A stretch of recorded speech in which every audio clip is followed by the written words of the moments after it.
is it that over the last couple months, President Biden has been so much tougher on Russia than he is on China?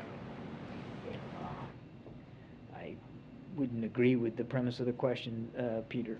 Well, I think when Russia was getting aggressive around Ukraine, the president was out every couple days telling Putin, don't do it. And now China is getting aggressive around Taiwan, and we're not hearing anything like that from the president. Oh, beg to differ. We've been standing up here for almost a week, Peter, talking about our concerns about what China was preparing to do. We put out declassified information that we saw what the Chinese playbook was going to be. Look, I stood at another podium not long ago, and much of the same way we reacted then, we're reacting now in terms of being honest and transparent about what's going on and calling it out for what it is.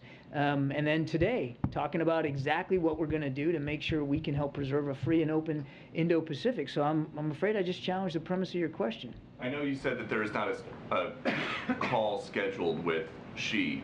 Is there a reason why? Because President Biden's known him for decades. Yeah. He's got a lot of free time up there in the residence this week. He doesn't have free time. Is there a reason he can't just pick up the phone and call? He's been working all the way through his illness, quite frankly, Peter. So that's a little bit insulting.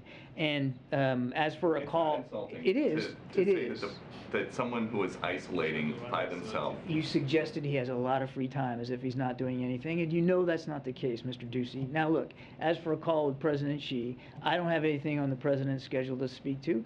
If ever the president felt like a call with President Xi was the appropriate way to respond, or that it would have an effect and an outcome that he wants to achieve, he certainly would be willing to do that. He's talked to Xi now 5 times. It's not like he's afraid to pick up the phone and call President Xi. And if there's if a call is the right answer, I'm sure that President Biden will do that. But I'm not going to get ahead of the president on this. I do want to stress, I said it before, but I do think your question begs me to say it again, that the lines of communication are still open with Beijing, and we're using those lines of communication. And I think you'll see that in days to come as well. That's really important.